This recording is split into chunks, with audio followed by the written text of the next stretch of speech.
Jadi umbu itu zahid total. Total zahidnya. Udah, apa saja udah. Seluruh mau jadi orang mulia ndak. Anda ndak tahu agamanya apa, wis. Tapi jangan ngomong tauhid sama dia. Dia ahli tauhid. Nek kue kuat kaya ngono kuwi, kowe tak akoni guruku.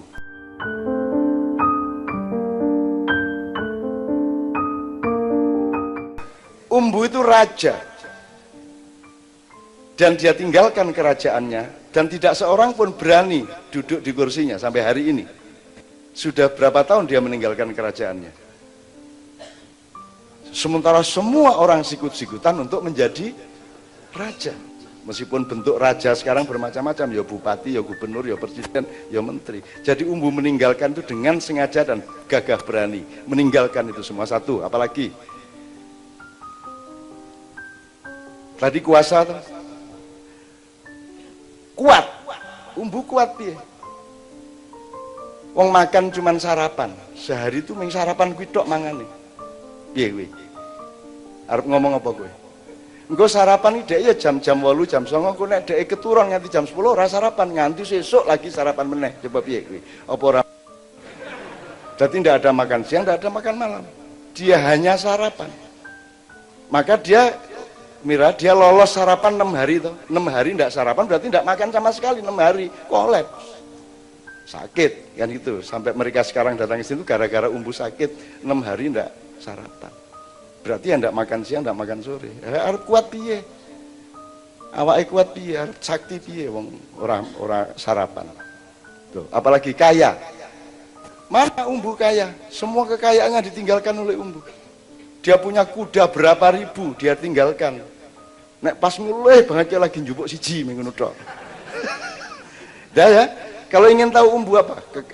Kekayaan dia tinggalkan. Kuasa dia tinggalkan.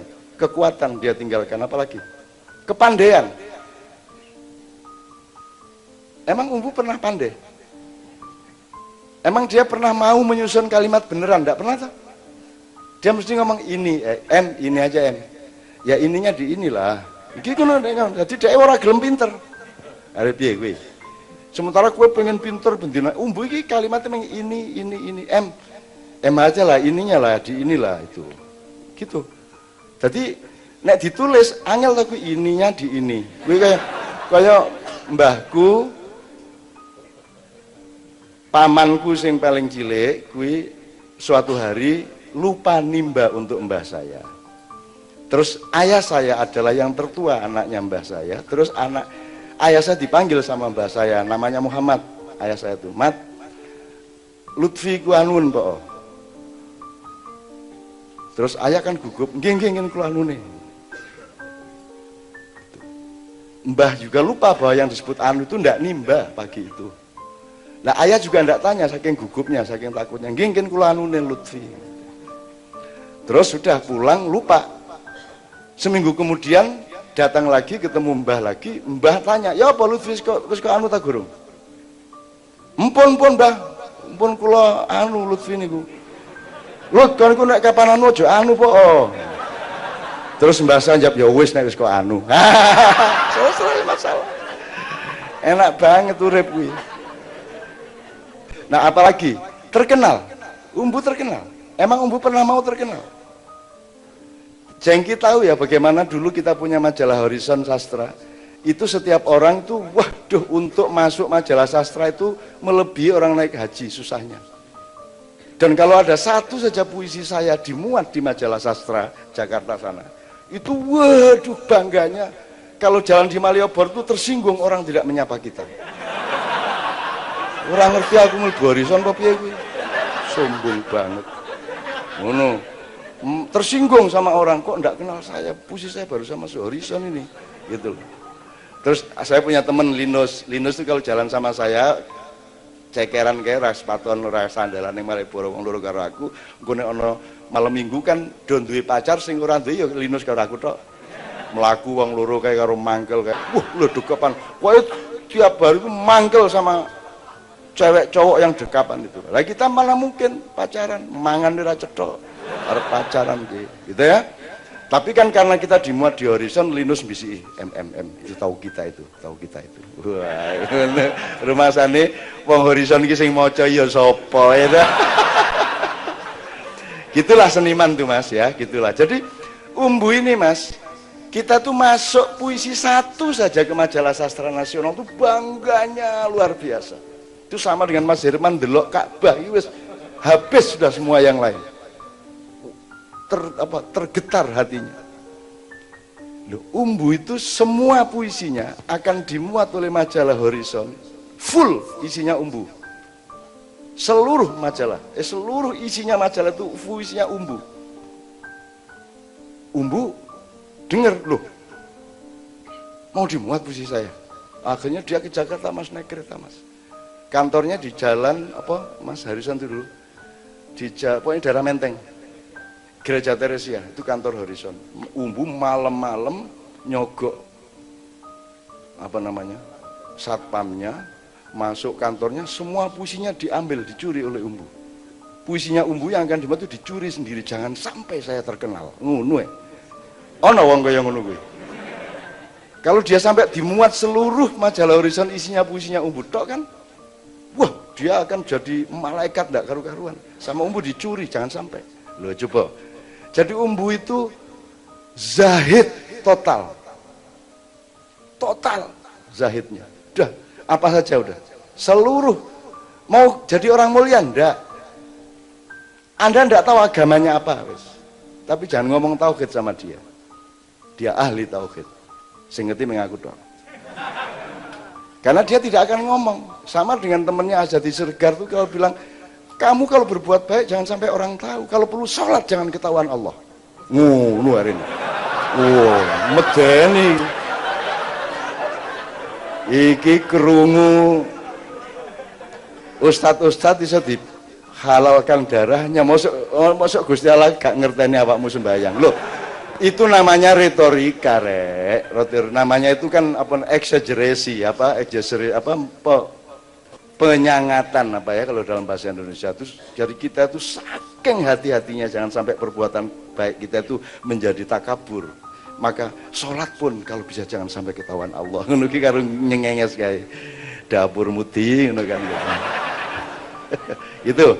Jadi kalau saya bantuin Mas Jengki aja bahwa Umbu itu kalau akan kita pelajari coba pintunya itu tadi.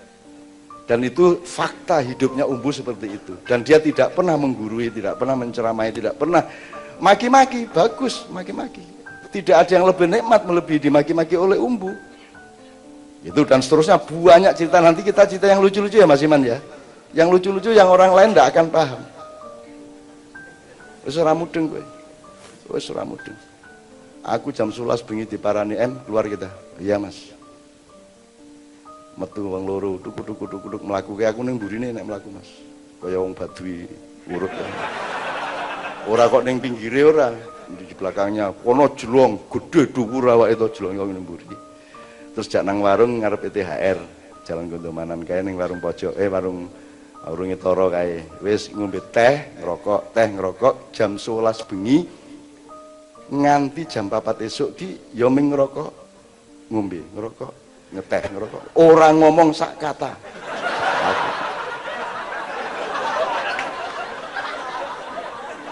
Tiba-tiba jam 4 lihat bisnya lewat belum? Loh, bis apa Mas? Bis Agung dari Malang. Udah lewat belum? Aku, ya oke Mas, aku terus metu ndelok bis. Wis liwat turun. Jadi dulu itu Mas bis malam. Namanya yang paling terkenal bis Agung Anugerah, itu jurusan Jogja Malang, Malang Jogja bis malam. Jadi kalau jam 9 berangkat dari Malang, jam 4 pagi sampai di Jogja, dulu terminalnya di THR, di Jalan Gondomanan, belum ada Giwangan dan seterusnya. Jadi berhentinya di situ. Jadi tujuannya Umbu ngajak saya, itu untuk ngelihat bisnya sudah datang atau belum. Umbunya sendiri di dalam, gini dia enggak mau ngelihat bisnya. Lah ngerti apa sebabnya kok bisa sing di dinteni, soalnya dia cinta karo bocah jenenge NM gitu ya, bukan Nahdlatul Muhammadin gitu ya. NM yang kelak menjadi istrinya seorang bupati di Bali. Jadi dia membayangkan kekasihnya dalam batin, ya bukan kekasih beneran. Dia sendiri tidak berani melihat cewek itu. Jadi bagi dia, begitu aku menerapkan cintaku batal. Jadi ndelok wae ra gelem ngene iki. Dadi nek malam Minggu kau sana lah. Datanglah ke sana. Aku yang apel, Mas. Terus ngobrol, engko jam 11 aku balik nang Malioboro di interview kakinya gimana bentuknya. Ah ngene iki ya, kono ngedan ngono kuwi. Jawab iki. Wes, ini base-nya ini Umbu keperluannya membayangkan bahwa Nani Mirna itu tadi malam berangkat dari Malang masuk Jogja jam 4. Padahal ya enggak. Nani ya enggak, ya dia juga enggak tahu Nani di mana, ya enggak tahu. Tapi pokoknya dia berkhayal Nani sedang naik itu. NM. Wis ora apa-apa. Kecolongan berarti Allah yang mengizinkan. Ngono lho Mas. Kowe dadi nek kowe ndelok kadang-kadang aku rada hitan ya aja gumun. Nah, aku iki pendidikanku ngono kuwi. Wes, terus nanti udah base-nya udah masuk, dia juga ndak ngelihat base itu, Mas. Ya meng puas mergo, oh, udah Mas sudah lewat. Oh ya udah pulang kita. Ngono tok.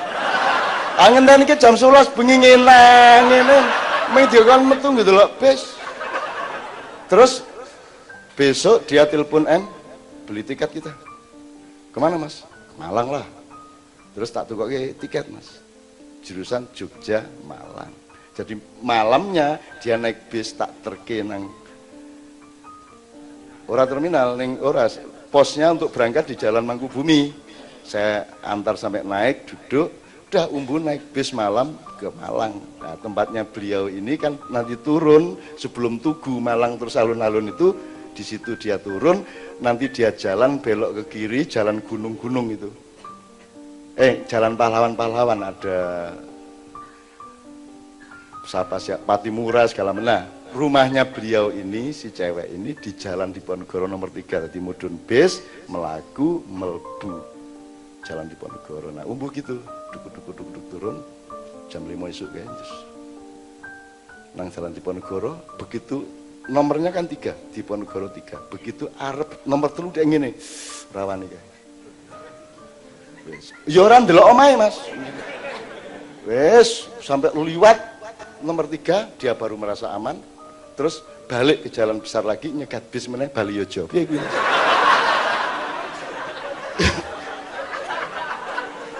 Kuwi aku mempelajari nabi-nabi, rasul-rasul ora ono sing nganti kaya ngono kuwi ra ono. Piye kuwi? Karena dia cintanya itu dihormati begitu rupa, sehingga dia tidak akan sentuh supaya tidak najis cinta itu. Ngono Mas. Dan tidak ya ngono kuwi coba. Nek kowe kuat kaya ngono kuwi, kowe tak akoni guruku. Ayo piye? Kuat tak kaya ngono kuwi, kuat deh. Wis, akeh banget Mas ceritane soal ngono kuwi wong angel ki Umbu iki. Makanya Mas Iman ini sedang memimpin editing untuk bikin 4 buku mengenai Umbu. Dan ini tidak boleh ketahuan oleh Umbu. Kalau sampai ketahuan Umbu, buku itu dibubarkan betul sama dia, marah besar dia. Jadi dia ini yang membiaya adalah seorang pengusaha besar Cina yang setelah sama Umbu 25 tahun, itu baru dia ketemu dia, Cina ini. Cinanya ini juga pengagum Umbu luar biasa, dan selama kenal sama Umbu 35 tahun itu tidak boleh ketemu seniman-seniman. Jadi teman-teman ini tidak tahu bahwa Umbu itu punya teman itu. Baru setelah saya kemarin ke sana, pas dia sakit itu, baru Umbu perintah kepada si Cina ini untuk datang ke acara kita di rumah puisi itu. Baru untuk pertama kalinya orang si Cina itu, si pengusaha itu ketemu sama teman-teman. Dan pengusaha ini luar biasa juga, cintanya sama Umbu. Dihormatinya luar biasa. Dia bikin rumah untuk bapaknya, si Cina ini. Begitu rumahnya jadi, bapaknya mati. Terus dia bersikap, kalau gitu rumah ini memang untuk Umbu ini. Wah, Umbu dikai omah kuwi. Umbu dikai omah. Jadi tidak ada meja, tidak ada kursi, tidak ada, ndak ana apa-apa nih. Omah iki isine meng buku karo koran.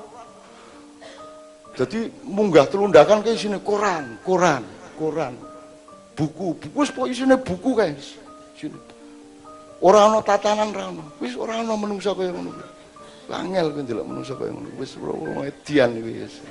Wong aku nganti saiki ora ngerti umbu iki aduse ning ndi lho, nganti saiki ora ngerti aku. Tak selidiki kuwi. Tak inteli.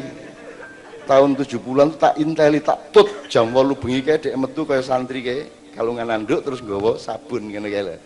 Mlaku nang jero kampung. Wah, hilang nang ndi mau wah. Jadi sampai hari ini saya belum bisa menemukan di mana umbu mandinya. Akhirnya kita simpulkan di janjian ya ora tau adus kayak gitu.